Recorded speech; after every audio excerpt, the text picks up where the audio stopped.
Hello there. Good morning, Theodore.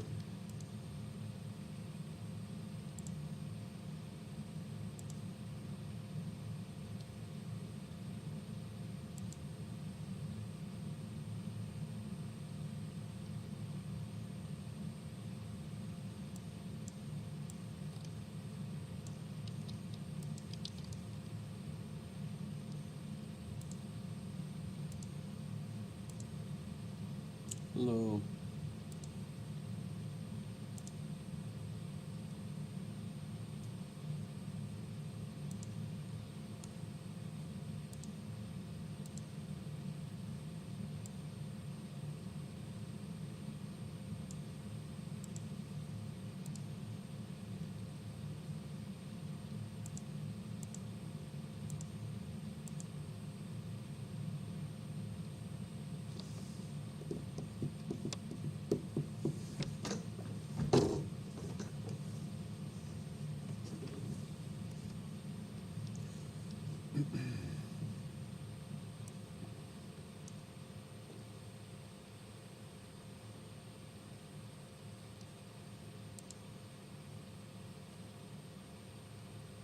Seth, go feed your cats.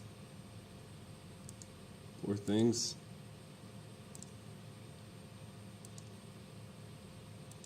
Good morning, Rhea. Good morning, Jessica. Thank you so much for joining us.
We'll get started in just a second here.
Okay, so, all right, folks, thanks so much for saying good morning in the chat. Hello to all of you.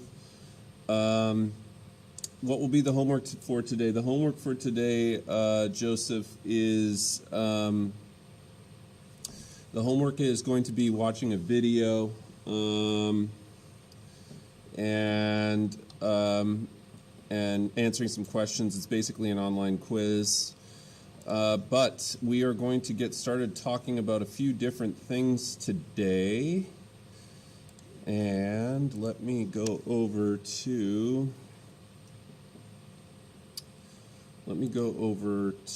my desktop here. Okay. All right. Do that. We'll close this. We'll open up this. And we've got to scroll up a bit here. Okay. So, we left off last time talking about Jamestown and the beginnings of English colonial expansion into North America. And there's a few different things that we need to just discuss pertaining to that, as well as, differences between the English and the Spanish in terms of how they colonize, which is very different. And we also need to talk about mercantilism. So the first thing that we're going to be talking about today, actually, is I drew this map here for the last class, okay? And this is just a very rough map, I understand. I had to draw this by hand, so it's the best I could do. Anyhow, you can see here, North America, Central America, South America, okay, and then these different colors here represent where people colonized, okay. Is it getting graded as a quiz or homework? Well, it's basically, all points are points, basically, except for the written section, so it doesn't really matter, but it's just going to go in as homework. And so anyhow, okay, so where did the French colonize? Well, when they came over to North America, they were settled in, this region up here, all right, what is French Canada. They were settled in Louisiana down here. There were some trade networks between those two regions here. That's the blue is France, okay? The red is England. That's over, they settled mostly in these regions here, but the English did have some Caribbean colonies as well. And then you had the Spanish in orange in Central and South America, and then you had the Portuguese in green. As well as over here, the Portuguese had set up a number of trading posts and stuff in Africa. And so why are we talking about this? Well, what we have to understand is that these colonies are founded for very deliberate reasons, okay? And the reasons colonies were founded has to do with the economic situation in Europe at the time, which is something known as mercantilism, okay? Mercantilism. So the kind of economy that the Europeans are living in at this time is known as a mercantilist style economy. And mercantilism is going to be different than what we have today. We don't live in a mercantilist style economy anymore. We live in a capitalist economy in modern day times. And because of that, it sometimes makes it difficult for students to understand the differences between these systems and how they work. So mercantilism is based on this economic belief that there is a finite, meaning limited, amount of precious metals, okay, that existed in the world. Bullion, as it's sometimes called, okay, bullion. And so gold and silver, for example, all right? And that kingdoms or nations are in competition with one another to acquire as big of a piece of that pie, okay, as possible. Now, how does this all work? Let me jump back over here and show you this. All right, this right here is, we'll say, wealth, Okay, and in their time, the only thing that they believed had any inherent value to it was gold or silver. All right, that's the only thing that Europeans thought was inherently valuable. They have coinage that they use for money, but those coins are obviously going to be made out of gold and silver. Paper money at this time is not frequently used. Paper money was viewed as, at this time, really just as IOUs. Okay, the paper money or currency, okay, currency, bills that people exchange with one another were really just like IOU papers that you could bring and exchange for gold or silver at some point in the future. All right? So paper money is not really widely used in Europe at this time. People don't believe paper money inherently has any value to it. There's no reason that they would think that. Paper money was not worth even the paper that it was printed on. The only thing that paper money actually had any value for was to go and take that paper and exchange it for whatever the paper says it can be exchanged for in hard currency, gold and silver. All right? Unlike today, of course, when you go to the bank and you take out money, you're taking out paper money. You're not taking out gold and silver from the bank. That would be preposterous. Okay?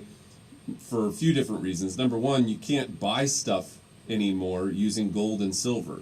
Okay, you can't go to your local Kmart and have them take out a scale and say, I'm going to exchange whatever weight in gold, to whatever, like it just would be a ridiculous system. So anyway, but at this time, that's what they use is gold and silver. Why is this so significant? Well, think of it this way. Let's say, and these are not to scale, okay, but let's say that the wealth was split these ways, and it's not, but let's just say it was for the sake of argument. Okay, let's say that the English go over and they set up colonies, which they did. One of the things that they're going to be looking to do is to extract wealth back to England, okay, here. All right, the French are going to extract from their colonies, bring that over here.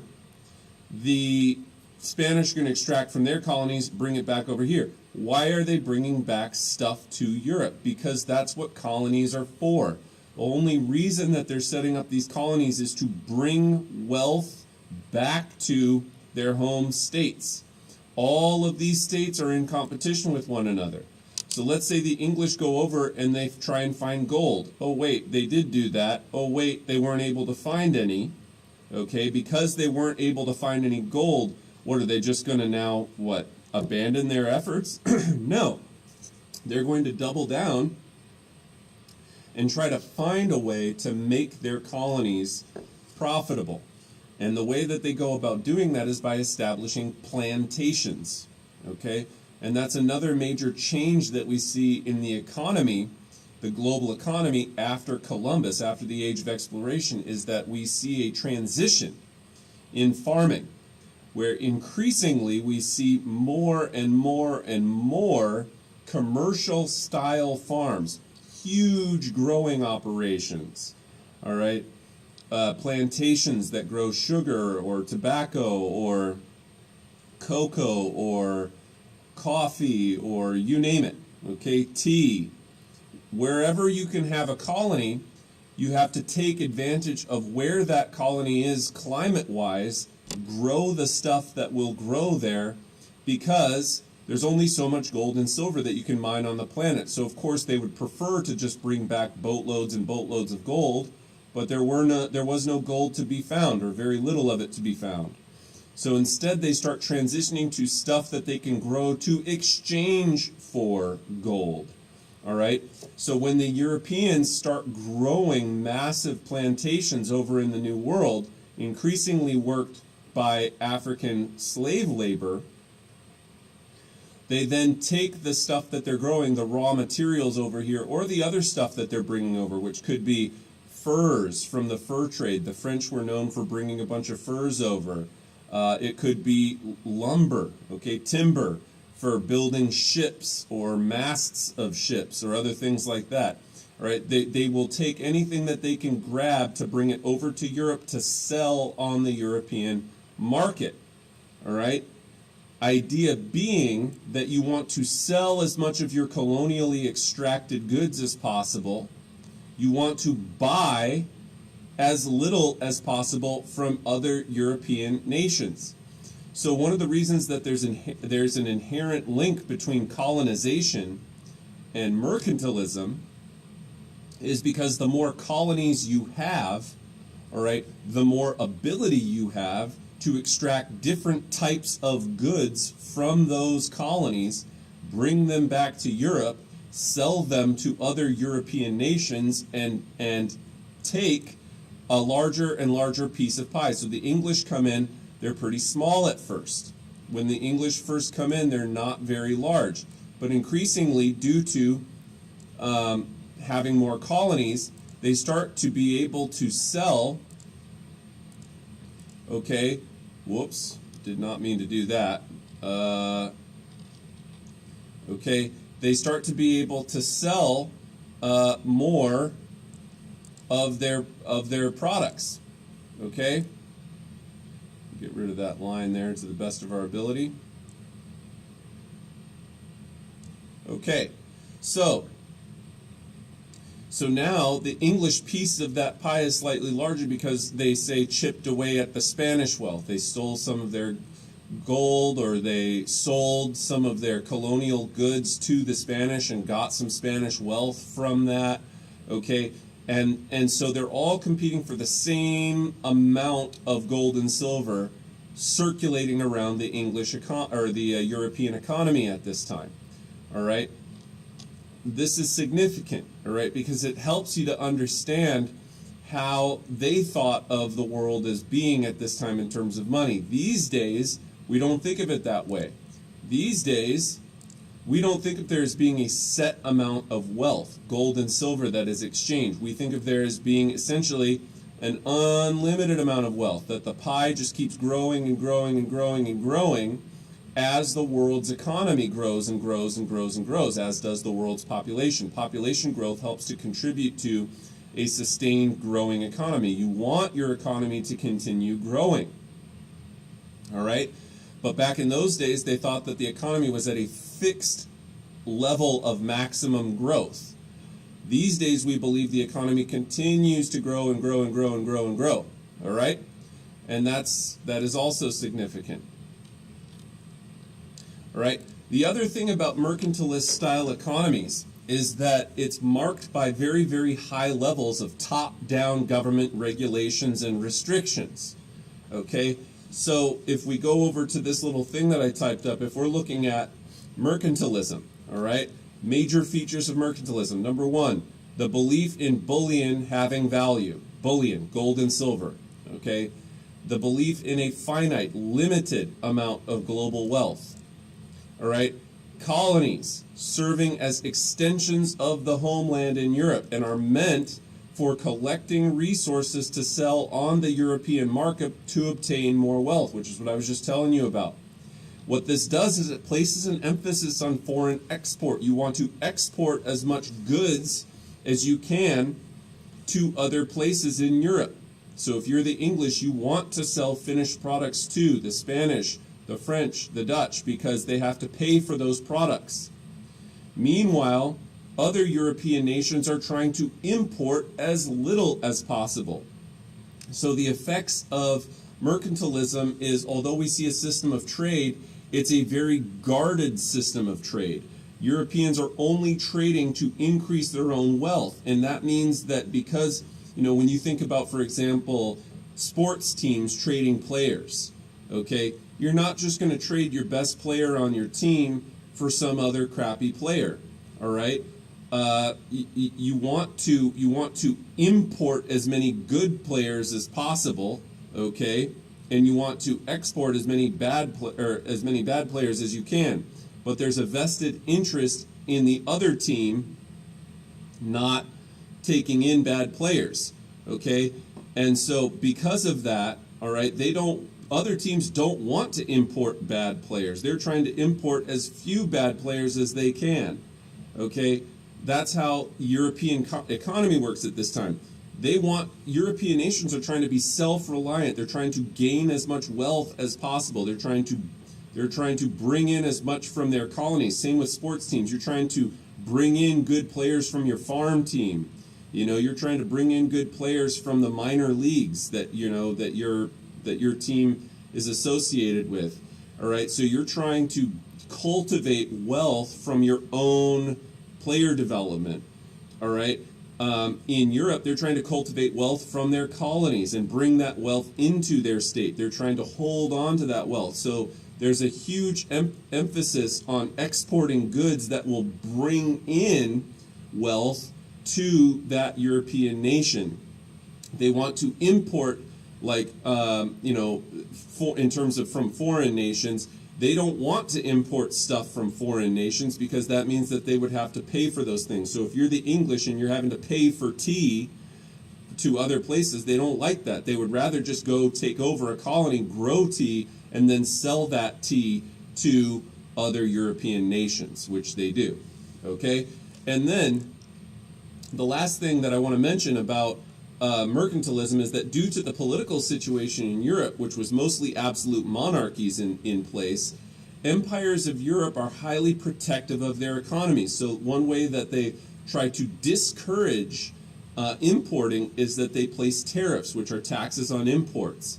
Okay, so if you're bringing in wool from France and you're buying French wool and you're in England, okay, that French wool is going to cost more than English wool because they will artificially raise the price on the wool, okay, to be more expensive than wool that was made at home in England, all right? Taxes, tolls, duties, and then even monopolies are granted to private joint stock companies. So this is a highly, highly regulatory economy. If we talk about capitalism, which is what we're used to today, capitalism is essentially the opposite of all of these things. Let me give you an example. In capitalism, we don't believe that gold and silver are the only things that have value. We believe in the value of paper currency. Why? Because paper currency is a placeholder for wealth. You can exchange paper currency for goods so long as there is an economic belief that the paper currency can then be taken and exchanged for other goods. All right? In that sense, it doesn't matter if the gold is finite or not. You want enough currency to be circulating around your economy so that it can continue to grow. In other words, because of the belief of paper currency having value in an economic or in a capitalist economy, as opposed to only gold and silver having value in a mercantilist economy, that also means that in the United States, for example, we believe in the idea of unlimited wealth. All right, that your country, your economy can continue to become wealthier and wealthier and wealthier over time so long as your population is growing and your economy is growing along with it. All right, so as the years have gone on and the population has grown globally as well as here in the United States domestically, the economy has also grown. So that today, we don't have, there's a lot of times you'll hear old people talk about we should bring back the gold or silver standard. And it's kind of a ridiculous idea if you know anything about economics, because there's not enough gold or silver probably in the entire solar system to be able to substantiate just the United States economy alone. Not to mention, even if you were able to have enough gold and silver to substantiate the United States economy, that would mean that the price of gold and silver would drop significantly. All right?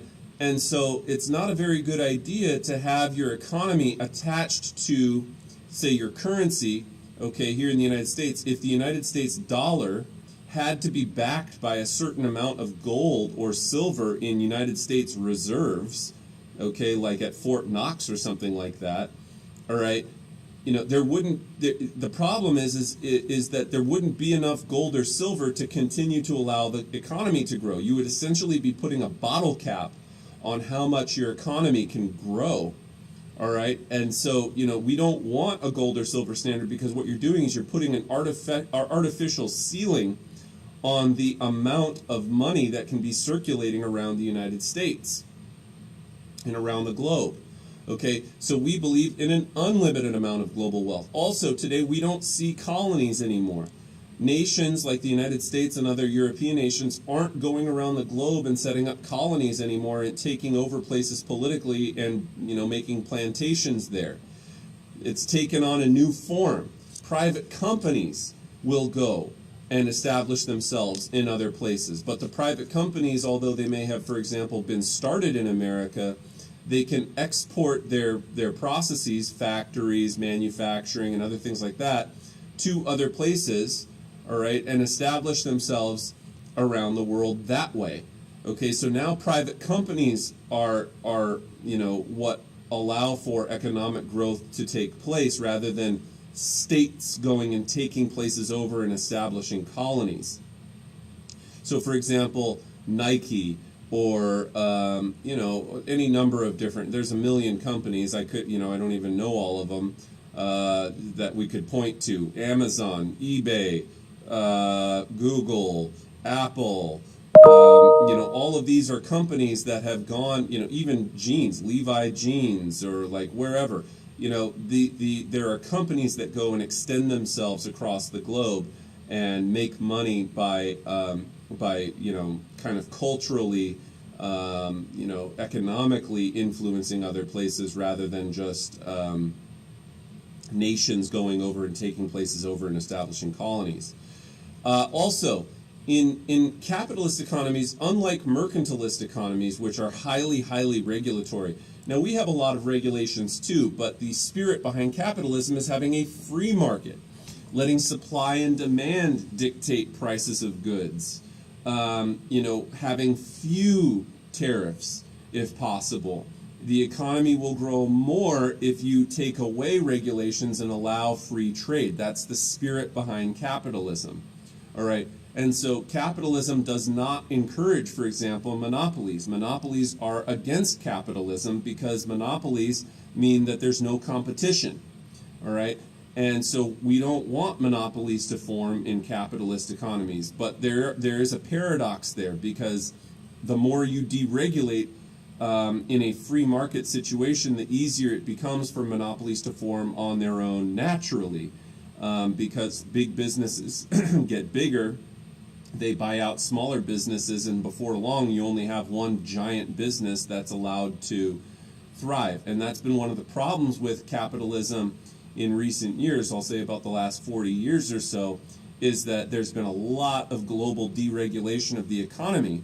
And what this has resulted in is kind of anti-competitive global practices where huge, huge, huge media corporations are becoming extraordinarily powerful and stuff like that. And then two other companies like Microsoft, Apple, Amazon, companies like that, Facebook, that have become huge and super, super powerful and influential. But the idea being that you need some sort of freedom in your economy to allow it to grow and to allow people to exchange goods freely and stuff like that. So capitalism is what we're used to today, but it's very different than mercantilism, okay? And then, as I said, the second agricultural revolution is another major feature of the post-Columbus era, the age of exploration, because increasingly, going back to my little map here, increasingly what these places are doing is they want to acquire as many colonies as possible in different climates, so that they can grow different products of various diverse kinds to bring back to Europe to sell on the European market. All right. And so they start establishing these huge, huge plantations over in the New World, in the Caribbean and stuff like that. And these plantations are growing things that are in high demand back in Europe. For example, sugar. Most of the things that become very popular in Europe in terms of food products and raw materials are things that are highly addicting. This could include things like tobacco, sugar, coffee, tea, chocolate, cocoa, Also, even alcohol. All right, these are things that are in high demand, and they all tend to be goods that are rather addictive in nature to humans. All right, but there are some differences between how the Spanish and English go about establishing their colonial outposts in the New World. There are some commonalities in the center here, and that's what this Venn diagram is meant to demonstrate, is that in terms of English versus Spanish settlement, the English, when they go over and they establish their colonies, they're establishing permanent colonial settlements that they occupy the land of. That was a very English belief, is that in order for the English, in terms of their beliefs about land use, the English believed that in order for you to be able to claim lands, you needed to be on those lands. You needed to occupy those lands. And so the English would come over and set up colonies that had fences around them and would permanently settle those lands. The Spanish had more of a kind of hit and run mentality. They would conquer, take what they want, subdue the Native Americans, and then they would move on and not permanently occupy those lands. This meant that the Spanish, in terms of their growth, moved a lot quicker compared to the English. Within a century, the Spanish have taken over, quote unquote, huge, vast territories in the New World, Central and South America in particular. And this meant that it became very difficult for the Spanish to administer all of these huge, huge territories in their overseas colonies, because Spain back in Europe is relatively small. All right, and it was difficult. The English, on the other hand, have a much slower pattern of settlement. It takes them much longer to take over huge, vast territories in the New World. And remember, the English are late to the game anyway. The Spanish arrived in 1492. The English don't set up their first colony until over a century after that. All right. Also, in terms of the stuff that they're focusing on, when the Spanish come over, their original motivation was to find gold, silver, and spices. And they do find some of that, but they increasingly shift over later to plantations where they're growing sugar and stuff like that. The English came over already having some degree of idea that hopefully there's gold, but if there's not, we need to have a backup plan. And so the English come over kind of already with the idea of, if we can't find gold, we'll establish sugar plantations. We'll start establishing plantations of whatever we can grow over there. The English didn't know about tobacco until the Native Americans introduced it to them in the North American colonies. And then too, lumber was another major focus for building ships, in particular for the English. Also, in terms of their interactions with Native Americans, they are slightly different.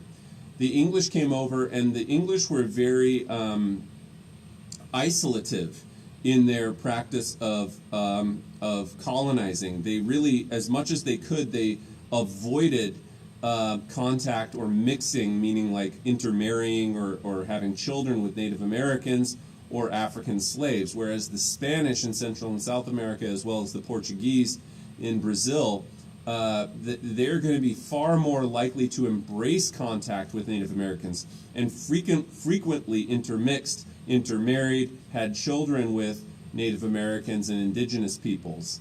The English bring over attitudes that are reflected by the Protestant Reformation and Anglicanism and eventually Puritanism. All right, so the English come over from a broadly Protestant perspective.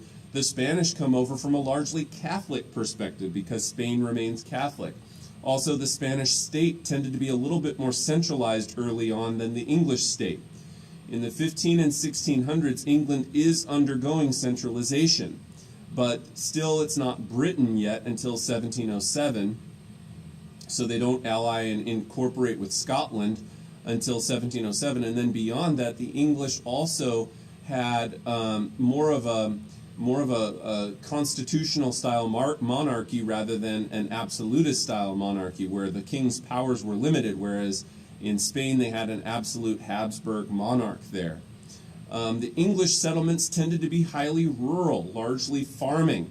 Okay, particularly in the north, they had relatively small populations. There were very few urban areas because the Native Americans that the English interacted with tended to be less developed than the Native American civilizations that the Spanish interacted with. So the Spanish came over and early on interacted with some of the most advanced Native American societies that there were, the Aztec and the Inca. The English come over. The further north that you get from Mexico, the less developed the Native Americans were. In many cases in North America, they didn't even have written language, and they were still somewhat semi-sedentary. They hadn't even fully moved to being fully sedentary populations. They kind of migrated in cyclical manners through the seasons. And and so the English interactions with Native Americans are kind of going to be a little bit different than the Spanish on that level as well. But the English come over. There's very few urban areas. The Spanish, on the other hand, take over Tenochtitlan, which is now modern-day Mexico City, which at the time had a population of about 100,000 people, which was enormous, even by European standards. So again, the Spanish are focused more on taking some of these urban developed areas. I talked about English slow development with growing naval influence. The Spanish had rapid expansion with shrinking naval influence, particularly after the Spanish Armada. And then in England, there was more local influence because of the colonists from England having beliefs in things like liberties and freedoms, it's almost hard for me to put these words out, but quasi-democratic in the sense that in England, there was a lot of local freedom to administer themselves. There's a lot of autonomy amongst the English colonies where they're able to locally govern themselves using English common law practices as subjects of England, whereas in Spain, it was much more top-down controlled, or at least attempted to be much more top-down controlled from the absolutist monarch back in Spain, who was the king trying to tell the colonists how to manage their affairs over in these distant lands across the ocean. Of course, both of them, though, killed Native Americans via war and disease. They both of them, upon doing so, go about retelling history in their favor to make their causes seem noble and just, and they also both fight with one another and other Europeans over various lands that they are trying to acquire. The major triangular trade system that we see develop out of this is depicted on this map here. And you can see what they're doing as they're establishing these colonies is that they're increasingly establishing these commercial style plantations where they're able to extract all sorts of different goods from the New World that will be useful back in Europe, which is why they have colonies in the first place, is to bring these things back to manufacture them into stuff that other European nations will want to purchase. And so they bring the raw materials in green back over here to Europe, particularly the English are bringing stuff from North America, the Spanish and French are bringing things from other regions, all right? But nonetheless, it all kind of flows back to Europe.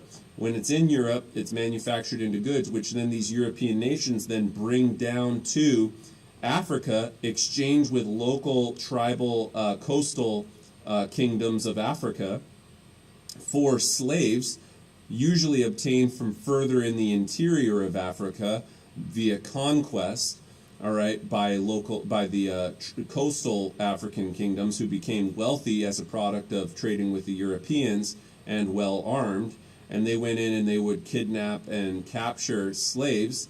They would bring those slaves across, drop them off at various points along the Middle Passage, along the northern coasts of South America, even down into Brazil, or into the West Indies, where many of them went, and then even into North America. All right, in terms of numbers of slaves coming from different regions, you can see the vast majority of slaves came from West Central Africa down to kind of central sub-Saharan Africa into the regions of Angola. But these are the regions that were most often used in procuring slaves to bring across the Middle Passage to plantations being set up in North America. In terms of numbers of slaves, sometimes it surprises students to hear that only out of the 12.5 million slaves that were brought over from Africa to the New World, less than 500,000 came to North America. Now, I'm not saying this to somehow make it seem like North America is less bad or something like that. It doesn't matter where the slaves went in numbers. What matters is the experience of the slaves being horrific and inhumane and brutal. And so it doesn't matter that only at less than 500,000 were brought to North America, but the reason that kids sometimes are confused about that is because, frankly, there were millions and millions and millions of slaves in North America. There wasn't only 500,000 slaves in North America. So where does that number come from? That 500,000 is just the number of Africans brought from Africa over to North America. As you can see, far more Africans were brought over to the much harsher climates of Brazil and the West Indies, where the work was the most grueling and you were most likely to die. So where did the millions and millions of slaves that existed in the United States come from? They came from natural reproduction. The vast majority of slaves that existed in North American United States history were products of being born right here in America. Hence the term African American, all right, which is, a blend of slave culture that developed here in America by American-born slaves, intermixing with the culture brought over by Africans to North America across the Middle Passage, all right? Let's talk a little more about the decline of Spain. How does Spain's power decline so much? Well, a lot of Spain's power decline results as what I alluded to last week, which was talking about how the Dutch broke away from Spanish control. The Dutch nobility had hated, and remember, the Dutch were culturally different than the Spanish. They spoke different language. They were Calvinist. They weren't Catholic. They broke away from the Catholic Church. And the Spanish can feel the Dutch kind of slipping between their fingers and having a hard time controlling them, because the Dutch nobility hated the high taxes that were imposed by Spain, and the Dutch also resented the Spanish king's effort, who was Catholic, Philip II, his attempt to promote the Catholic Counter-Reformation in the Calvinist Netherlands, because the Dutch were largely Calvinist. They were Protestant. And so Philip II sent this guy, the Duke of Alba, to restore order in the Dutch Republic, which were at the time Spanish lands, in 1567. And the Duke of Alba was absolutely ruthless with the Dutch. He even ordered the execution of many Dutch Calvinist nobles. He imposed high taxes on them. He destroyed their relative autonomy or independence that the Dutch had been able to practice for a number of years under Spanish control. And so there's a resistance movement to the Spanish coming in and trying to clamp down on the Dutch. And it was led by a guy named William of Orange. Now, the thing that gets a little confusing about that is that there's two William of Oranges that I'm going to be talking about today. This is the first one. He comes in the 1500s. He's sometimes called William the Silent. All right? And William the Silent, this guy, William of Orange, brought about a national revolt binding together people of Dutch heritage and nobility against the Spanish. And the Spanish troops were very, very good. Okay, the Spanish military dominated on land. They were far larger than the Dutch military was, but the Dutch navy dominated at sea, particularly after the Spanish lost the Spanish Armada in 1588. So as the Spanish are trying to wage a war to control the Dutch, they're going to have troubles with that, because if you look again at my map over here that I drew, which is not very good, Spain is down here on the Iberian Peninsula. Between Spain and the Netherlands, which are up over here, okay, in these regions, lays this giant region known as France. Okay, and France is not going to be friendly to the Spanish coming in and just walking across their lands with troops. So how are we going to get from Spain all the way up over here to the Dutch Republic? Well, we have to go on the ocean. Not a problem, right? Oh, wait, yes it is, because the Dutch have a stronger navy than the Spanish do by the time that we get to the late 1500s. And so the Spanish are going to have a really hard time from their geographical position within Europe getting up to the Netherlands to control those regions up there, because of the fact that the Spanish Navy is in decline and the Dutch Navy is growing significantly at this time, and because of the rivalry between Spain and France if they were to try to take overland routes to get up to the Netherlands. All right, so Why did Spain lose the Netherlands? A big part of it is geography. Here's Spain down here. Here's the Dutch Netherlands up here in the background on this image. All right. Also, because the Spanish economy was struggling at this time, as a byproduct of this price revolution that's happening that I mentioned, because they're bringing in too much silver, so the price of silver drops out, and it's not as valuable as it used to be. The Spanish population is in decline. They've lost like 2 million people inside of about 70 or so years. All right, so the Spanish are struggling right now, big time. And so as a product of that, they had a difficult time, fitting their military with supplies. They even would charge their own sharpshooters, both powder and shot, okay? That should say powder, not power, but powder and shot. So they would make their own troops pay for their supplies. Also, the troops themselves, no one wanted to join because Spain wasn't able to adequately pay their soldiers because the price of silver had dropped out. They weren't able to offer them food. They weren't able to offer them medical care. So it's not a very good military situation for people joining the Spanish military at this time. That meant that they had a hard time, coupled with the population growth, of having an adequately sized military. Spain's navy was useless after the Spanish Armada. And then, too, it did not help when the English, who are also located up here, allied with the Dutch against the Spanish. And so now, not only do you have the Dutch ships, which are a threat, you now have the English ships, which are a threat against the Spanish. And so this is going to make it so that they just can't control the Netherlands anymore. They can't control the Dutch Republic, and it does break away. All right, as I said, the population fell from 6 million in the late 1500s to about 5.2 million in the mid-1600s. So inside of about 70 or 80 years, the population has declined by nearly 2 million people. That's not good. This price revolution, this sharp rise in inflation, meaning that you have more silver circulating around, which means that the value of silver drops, okay? Spain had 5 times the military expenses as the Dutch, English, and French combined because of this massive global empire that they've forged in a very, very short period. It's like it blew up too fast, too soon, and the Spanish expenses are just exorbitantly high.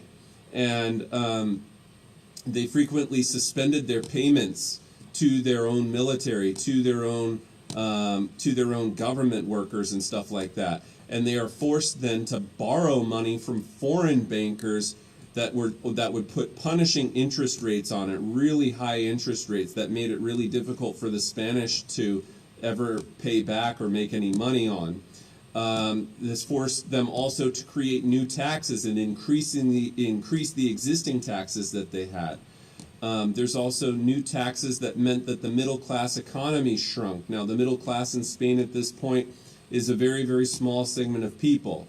Maybe about 5 to 8% of the population, somewhere thereabouts. 90% of the people in Spain, though, are not middle class. They're kind of just peasant laborers, and so the peasants go into debt. 90% of people are just rural farmers and stuff, all right, because the middle class is still very, very small and selective in terms of who makes up that group of people that are not nobles, but they're also not peasants, but somewhere in between. All right, and so these are all factors that go into Spanish decline. And then England and the Dutch Republic in the 17th century. So both England and the Dutch are kind of anomalies. They're outliers. They're unique comparative to other European countries at this time. Most places in Europe are monarchs, okay, that were forging absolute monarch states. In other words, that the king's power was centralized, that the nobles' power was reduced. Nobles had less influence. The king has more influence. That's what's happening in most places in Europe. But in England and the Dutch Republic, it's actually the opposite trend. There's increasing resistance to absolutism in England and the Dutch Republic, which is really unique because both the English and the Dutch are also seafaring merchant traders who are trying to expand their global trade networks to increasingly distant places across the globe, including all the way over into India and Southeast Asia. So as the English and Dutch are resisting the forces of absolutism at home, abroad They are also expanding their merchant seafaring trade. All right? And the English and Dutch had somewhat less centralized governments. Now, England and the Dutch Republic do have more centralized governments than, say, Italy and Germany at this time.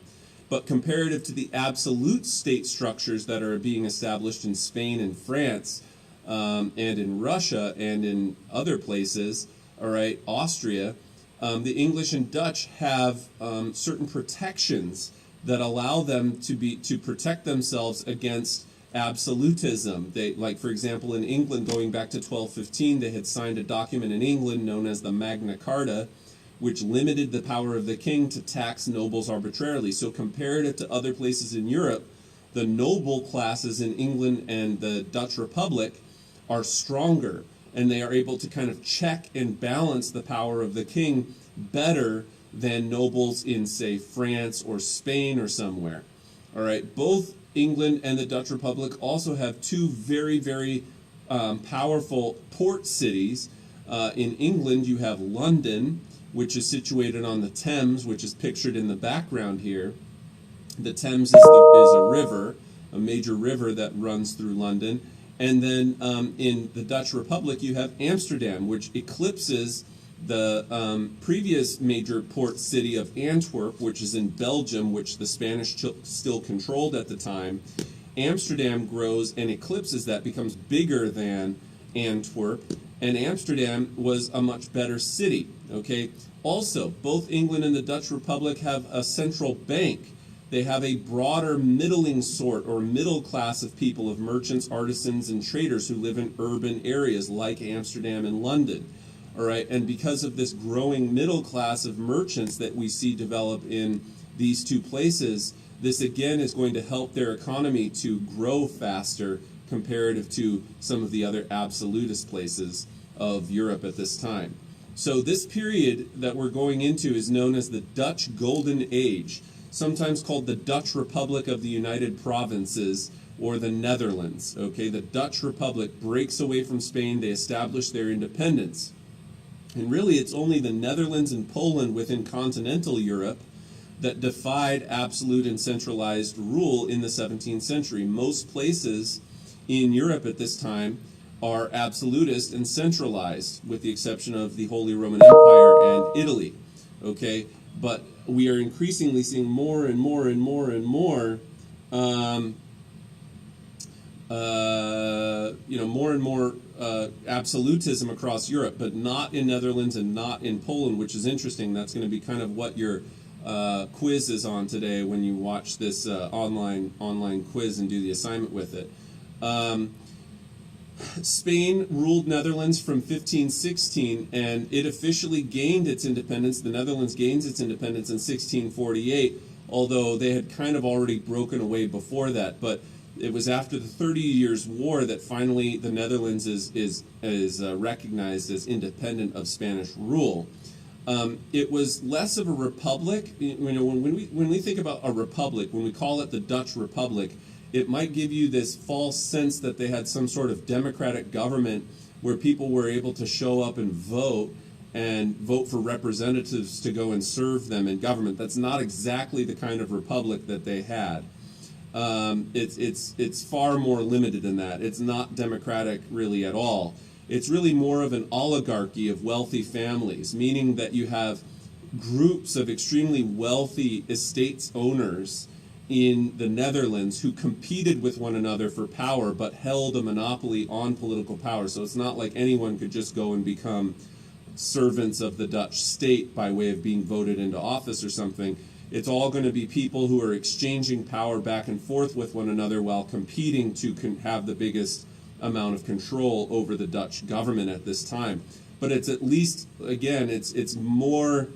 again, I'm hesitant to use the word democratic because it's not really voting, but it's more representative at least because of these vying factions who are competing with one another politically for control, kind of the same way that political parties do in modern day times. You have different groups of people who are competing for power in the Netherlands, as opposed to in France, the only person who ultimately has really the most authority is the king and the nobles who are in his inner circle. And so the Dutch people do have, as well as the English, some protections against arbitrary acts as well. So the Dutch Republic can't just act like it's an absolutist monarchy because of these practices and protections of Dutch rights. Okay? The Dutch economy developed extremely rapidly from 1580 to 1675, and that's really the period of time that we know as being the Dutch Golden Age.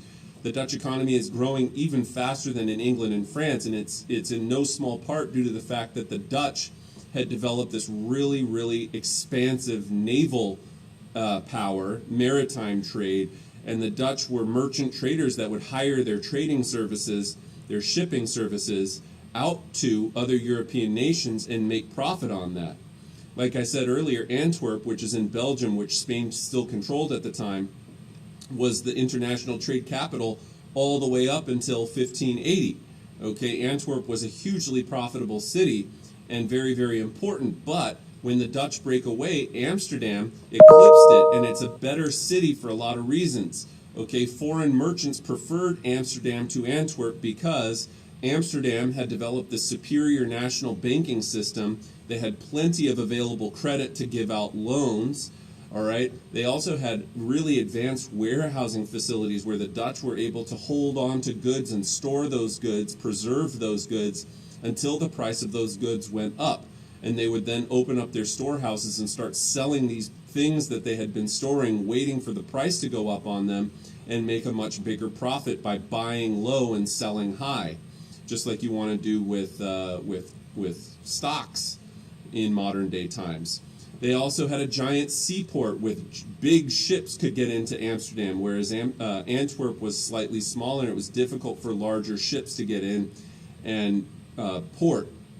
They also had very low interest rates, so when you borrowed money from the Dutch, the interest rates were low, which meant that they only collected a modest amount when you pay more when you pay them back. That's what interest is. It's basically like if you borrow $10,000 from the bank, they'll charge you an interest rate. You have to pay back more than $10,000 because they lent you the money, and you're essentially paying them for the service of lending you the money when you needed it, and then you pay back more over time.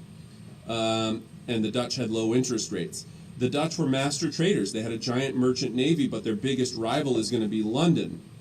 And also the Dutch focused a lot on agriculture. The Dutch drained water from these fields. They have a lot of reclaimed land that was previously too marshy, too swampy to be able to grow anything on. That's why the Dutch areas like the Netherlands and Belgium and Luxembourg are sometimes referred to as the Low Countries. It's because of their sea level being very low. And because their sea level was low, this allowed meant that they had to use clever agricultural drainage techniques to reclaim those lands to make them fertile so that you could grow stuff on them. So the Dutch pioneered a number of different agricultural methods that the English end up stealing from them. Their population was rising at this time as well. The Dutch population rose by a third between 1550 and 1650 by 2 million people. That's a huge number of people now that increasingly are contributing to a growing economy. They also have shipbuilding.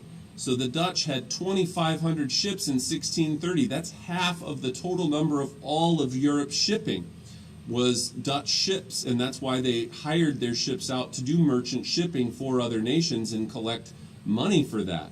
So the Dutch shipbuilding was really good. And again, the English stole Dutch shipbuilding techniques, all right, from the Dutch. The English also stole the idea of a national bank from the Dutch.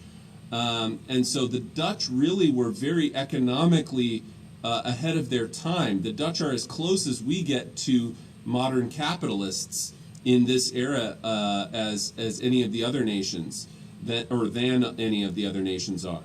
Because the Dutch were kind of selling services for profit, which is a very capitalist thing to do.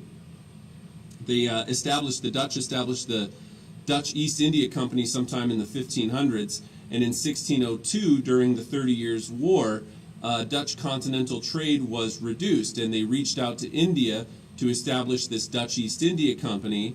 Maybe it was in 1602, But the Dutch I thought it was established before that, but the Dutch East India Company reached out to India, Ceylon, which is now modern-day Sri Lanka, Indonesia, and even Japan, and established trading relationships there. And the Dutch were one of the few people who actually were able to establish in one very small corner of Japan relations with the Japanese, who had been extremely isolative and really were known for resisting trade with anyone. But the Dutch successfully traded with the Japanese, and their major competition during the Dutch Golden Age are going to be the English. All right, particularly the English had their own monopolies that they had granted to English investors. So the English had the English East India Company, who are competing with the Dutch East India Company monopoly over in India to obtain more trade posts there. Also, religion. Because the Dutch tended to be very, Amsterdam was a rather diverse city in Europe, and there was a lot of people from a lot of different backgrounds there. So it was not uncommon in the Netherlands to run into Catholics, Jews, and other people like that.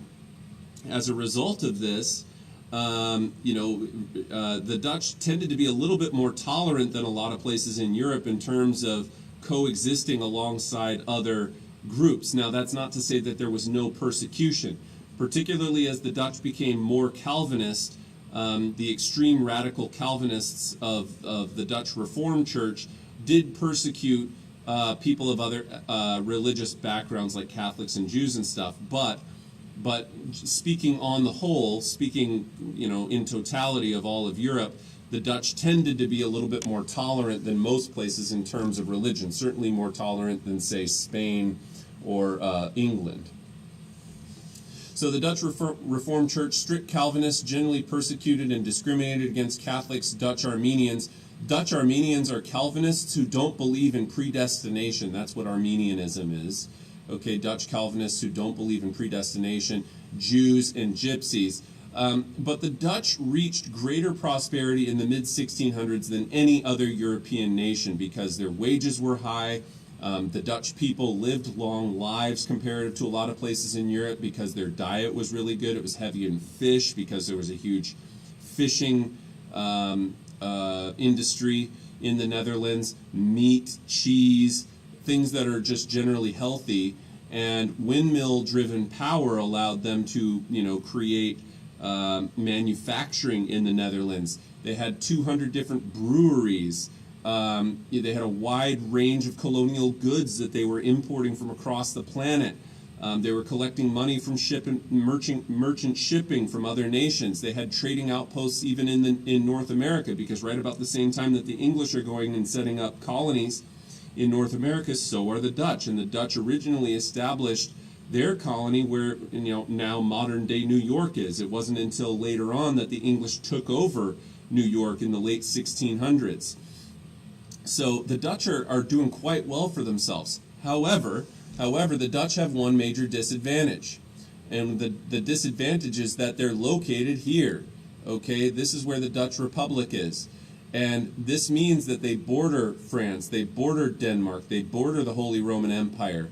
Okay, and because they're situated in continental Europe, all right, that's going to make their position more fragile than England, which is an island, which means that it's surrounded by land. Okay, now England and Scotland still at this point don't necessarily 100% get along with one another. It's not until later that they unite into Great Britain in 1707. But nonetheless, because England is also geographically larger than the Dutch Republic is, which was pretty small, this too is another advantage, because it's going to mean that even though the English get off to a slower start, they also have a lot longer, if we're thinking of it as a candle, the Dutch candle burns really bright, but it's only got a very short wick, and so it's going to burn through really quickly. All right, it's going to burn bright, but it's going to burn hot, and it's going to burn fast. The English burn a little bit more dimly, but they burn for a lot longer period of time. So the English economy is going to be able to grow much larger and over a longer period of time, free from fearing any threats from continental invasions from France. And one of the things that leads to the Dutch decline is the fact that the French and the English both end up waging wars against the Dutch that whittle away at their ability to continue to administer their colonies overseas. And increasingly, what's going to happen after the decline of the Dutch Golden Age in the late 1600s and throughout the 1700s is that the English are going to eclipse Dutch power, and they're also going to take over a bunch of Dutch colonies that had been established in various places around the globe, including down here in South Africa, as well as over here in what is India and the Indian subcontinent in various regions there. Okay, so that gives you an idea of kind of how this is going to be shaping up as we move forward. Also, the Dutch were known for their art during this time. The Dutch went through this period of time known as the Dutch Golden Age of Art. Now, technically, Dutch art falls under a broader branch of art known as Baroque art. All right, but there is slight differences between Dutch Baroque and regular Baroque. So Dutch Golden Age art or Dutch Baroque style tends to lack the idealization and love of splendor that Baroque art is typically known for. When we look at Baroque art, it's usually very, very fancy, very elaborate, very ornate, very grandiose. Heavy colors, lots of deep reds, deep blues, deep purples. There's also lots of gold, lots of ornate sculptures and decoration and things like that. And part of that is because a lot of Baroque art that we find in other places comes from Catholic nations like France or Spain or even down in Italy. Okay, Baroque art tended to be a lot of times, aggrandizing. The purpose of Baroque art was to aggrandize, like divine right absolute monarchs, Catholic kings. Okay, the Catholic Church commissioned a lot of Baroque art. So there's a uniquely Catholic element to a lot of Baroque art, but the Dutch art is less that. Remember, the Dutch art is going to be more Protestant influenced because the Dutch tended to be very Protestant, very Calvinist. Okay, as a byproduct of that, their art is going to appear slightly simpler. Okay, Dutch Baroque art doesn't quite have the fanciful design, the grandiosity of Baroque art from Catholic kings like Louis XIV in the Palace of Versailles or something like that, which is highly ornate, highly decorated. You look at it, it takes 2 seconds to make a determination that it would be worth a fortune, okay, because it looks expensive. Dutch art is a little bit more subdued, all right? There's a lot of times detailed realism in Dutch art. It has a tendency to be more Protestant and more secular, rejecting the Catholic Baroque elements of Catholic Christian faith, and be more Calvinist in nature. And then it was also made up of many genres. So Dutch art had a lot of still lifes. They had a lot of portraits. They had a lot of landscapes, like the one in the background. They had a lot of family scenes. They have a lot of interiors. Okay, whereas Baroque art from other nations is going to be more Catholic oriented and more oriented towards the aggrandizement of nobles and in particular the king. All right, there's some famous Dutch artists here. Rembrandt probably is the best known Dutch artist, but Johannes Vermeer and Frans Hals are also other ones. All right, and these are done by Frans Hals right here. One thing about Dutch art, one key trick that you can use to identify Dutch art is if they're wearing clothing like this, very dark clothing with these white collars and usually even bigger hats than this, wide brim black hats were very fashionable in the Netherlands at this time. The Dutch Calvinists were known for wearing dark clothes with these white frilly collar things on, around their neck, and then large wide brim black hats on their heads. So if you see people who have this kind of stuff in Dutch art, know that you're probably looking at a Dutch Golden Age piece. But here are other examples. It's not all the time. Here you see a Dutch still life. This is a milkmaid. Again, high, intense levels of realism, all right, in the art, in the sense that we're not looking at somebody who only makes up 1% of the population. In some Dutch art, we just look at average, everyday people, average, everyday scenes. You can see here the milkmaid. Other things are like on just like it'll be like a basket of bread or a bowl of oranges or something like that. A lot of Dutch art is a little bit plainer in that sense, but it's also highly realistic in the sense that we're just looking at an average everyday person, not somebody who's a high noble, high-ranking figure in society, something like that. There's more emphasis in Dutch art on the peasant population, which we don't see in many other places in Europe, where art, glorifies people at the highest levels of society.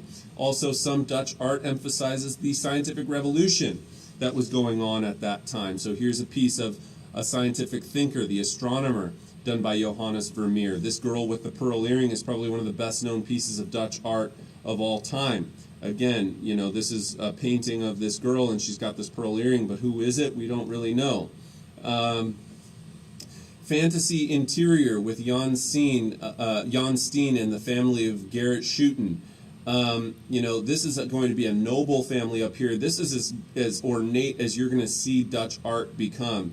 This is a wealthy, noble family. They have pets down here. You can even see an African servant here, okay, because there were some slaves that were brought in from Africa to Europe. So that would not have been, out of the realm of possibility. And you can see other servants in the background here, but generally this family is extremely well dressed. You can see they live in a very opulent, nicely decorated place with a lot of material goods. This is not an average family. This is an upper, well-to-do, oligarchical family of the Netherlands. But too, we also see your everyday people, your peasants standing in front of an inn, and there were a number of different pieces of Dutch art that emphasized these kinds of scenes as well. All right, so why did the Dutch decline? Well, they had fewer resources. They had a smaller population than England and France. Also, they adopted a national bank. They funded the expansion of the British Royal Navy. They eclipsed the Dutch as traders. Okay, the English really increasingly take more and more and more ideas from the Dutch, incorporate them into their own state, and they are able to grow for a much longer period of time, to eventually grow much larger than the Netherlands were. Also, wars against England. There were three different what we call Anglo-Dutch wars. One was in 1652, one was about a decade later in 1665, and one was only a half a decade, about 5 years later in 1672. And so, these wars are going to force the Dutch to kind of protect themselves so that they don't just get taken over in Europe by France or someone like that. And the French also are punishing the Dutch by imposing tariffs on Dutch imported goods, which was difficult because France had a huge population and they were reliant on the French purchasing their goods. So when the French start imposing tariffs, it makes it more difficult for the Dutch to unload their goods in France and find buyers for their goods there.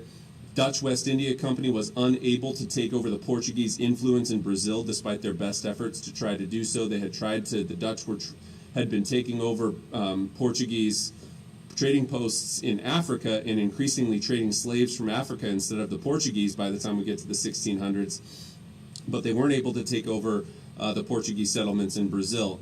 And then in 1672, France invaded the Dutch Republic under Louis XIV and actually even signed a secret treaty with Charles II of England not to intervene. And so the Dutch do successfully defend the Republic and they don't get taken over by the French, but these wars from the French under Louis XIV made it very difficult for the Dutch to be able to continue to expand and grow while they're trying to fight this war to protect themselves from being taken over. And then, this is the second William of Orange that I have to tell you about. He comes later.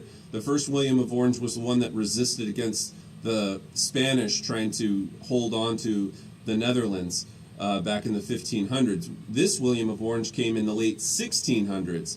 This William of Orange was the one that was married to the daughter of the English king. His name was James II. We'll talk more about him later. All right, this William of Orange is the king. He becomes King William III of England. So the King of England ends up being a Dutch dude, all right, because he's married to the daughter of the king, and her name was Mary II. And they become the co-rulers of England after they remove James II from the throne. All right, and James II didn't want to be removed from the throne, but he was Catholic, and so Parliament took him out of power. We'll get to that part of the story later on. But basically, under William of Orange, before he became King of England in 1688, he forced the States General, which is one of the functions of Dutch government at this time, to name him the Stadtholder, which was a major title in the Dutch Republic at that time. You'll learn more about that when you watch the video for today's class. And then after the Glorious Revolution in 1688 in England, the United Provinces allied with the English, the Dutch allied with the English in Sweden, because they were so afraid of being taken over by the French. And then trade competition saw the decline of the Dutch. They just simply could not keep pace with England's rapidly growing naval superiority, while at the same time having to defend themselves in all of these different wars in the mid to late 1600s. All right, and that is where we get to for today. So, for today's assignment, just make sure that you go in and log into Canvas if you haven't already done so today. I'll be putting the assignment up very shortly. And do get that assignment done. Watch the video, answer the questions about the Dutch Republic, and we will see you back here on Wednesday. And as long as you get that stuff in and hand in your assignment for today, you will get attendance for today's class. So that brings us to the end of class today. Thanks so much, kids, for tuning in, and have a great rest of your day.